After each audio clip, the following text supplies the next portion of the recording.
Peacemaker, where you and I might disagree a little bit. I will say, I love Peacemaker in the Suicide Squad. I'm not a John Cena fan. I really have not ever really been a John Cena fan, but I did enjoy him in Bumblebee.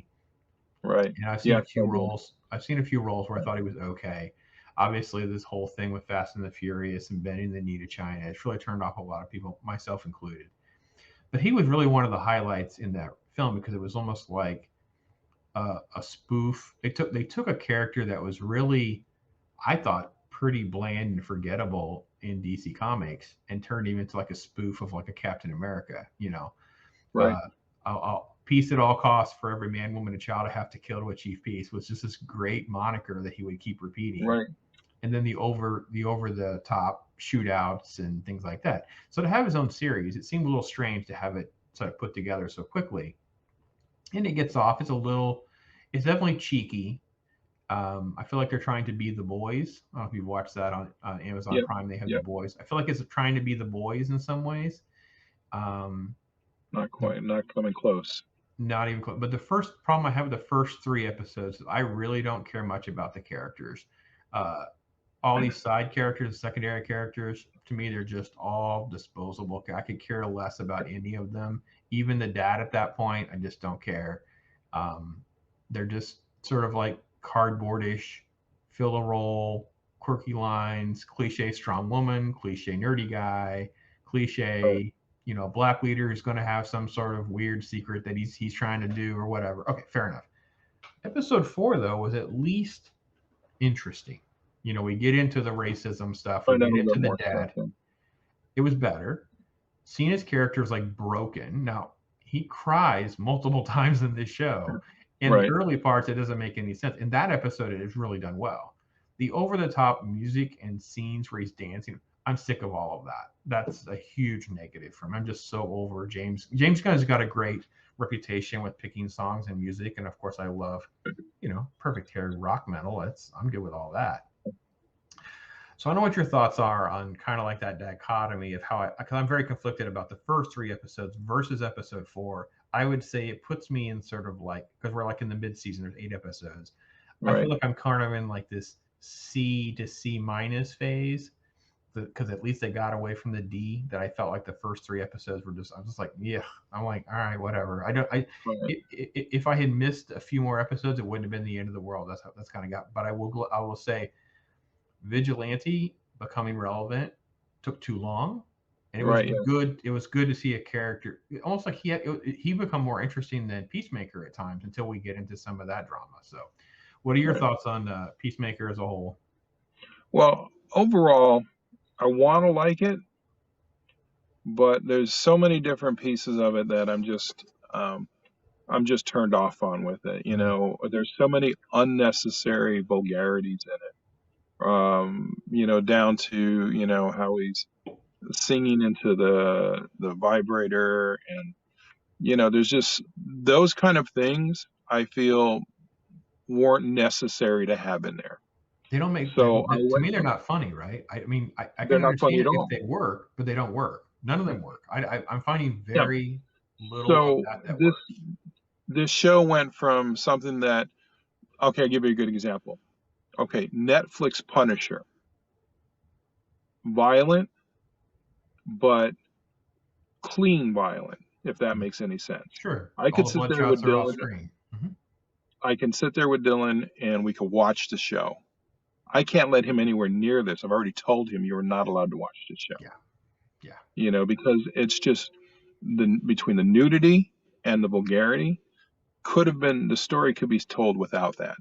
That's just James Gunn, you know, doing something just to for the shock value. And Let me get the people that might be watching an example. So there's a fan girl, like he has to tie up a couple to get out of his apartment building, and she's basically a fangirl because it's John Cena, so he's hot. So later on, they're trying to silence them too. So they set it up that she's basically going to get to sleep with him.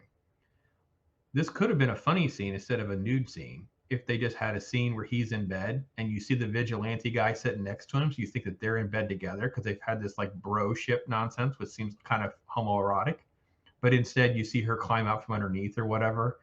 and it would have just kind of been a funny. You could have done it in a funnier way to imply the sex instead of having the gratuitous nudity. That it didn't really add anything. It's fine if people are into the nudity. That's not what I'm saying. I'm saying is they're too busy distracted doing all these random things. And I'm with you. They don't ever hit close to a bullseye for me. Very rarely is anything am I laughing about. No. And that's probably the biggest thing that I don't like about the series. It could potentially develop into a good story without all that nonsense. But again, you have these characters like the dad and, some of the teammates that are helping him, like that, the one guy, what's he called? An economist or something like that. I don't know. I Yeah. don't remember. Those characters are unnecessary actually, but I don't even mind that they're there. but They're him, just so forgettable and interchangeable. yeah, They're so vanilla. Like it's not as though you would see the economist guy and think, oh, I wonder what he does. It's right, so clear he's like the nerdy computer guy, and it's obviously right, a exactly. strong female woman in leather. It's it's just it's so They're ridiculously very cliche. cliche. Yeah, Compare that to the Suicide Squad, which is where there was birthed out of. We fell in love with characters called Polka Dot Man and Ratcatcher. That right. took skill and art. He didn't bring any of that to this. To me, that's No, how I feel anyway. no. And I mean, I'm not a big John Cena fan, but I think I could see where I could start to like the character if it went into a little bit different direction. I don't understand why if we're 4 episodes in, we know very little, and the main character knows very little about the butterflies and the thing that we're allegedly after. The Right. actual Well, antagonist of the show, we know so little that I don't feel vested interest, and I don't, and because of that, I don't feel like there's really there's nothing on the line. Like I don't know if people can die or not. I don't know how they die, when they die, how long they have. If someone gets affected, how long do they have? We have no frame of reference of rules. Remember, like Walking Dead. The first thing Walking Dead would do was set up, you know, if you got bit, if you got this is kind of how long you would have. These would be the symptoms. This is what it right. looked like. You immediately knew timelines and fear and anxiety and stress, characters you would like or didn't like. This show, you could have had a butterfly of somebody. You have no idea what they be. We don't know anything halfway through the show. This is the same problem that we've talked about repeatedly with other shows. So that's part of it too. Because I agree with you. I think Cena's character, and he's not the worst part of the show by any stretch of No, not imagination. at all. Not at all. It's the writing and this obsession with these musical sequences. Oh, they're Oh, so the long. opening. I almost didn't make it past the opening. It was so silly, and it's fine if they want to do And the then, dance number stuff. That's fine. I actually I'm shocked. I thought that was going to be opening to the series and not their regular credits. The fact that it plays every single episode, it's almost like, please yeah, hit skip.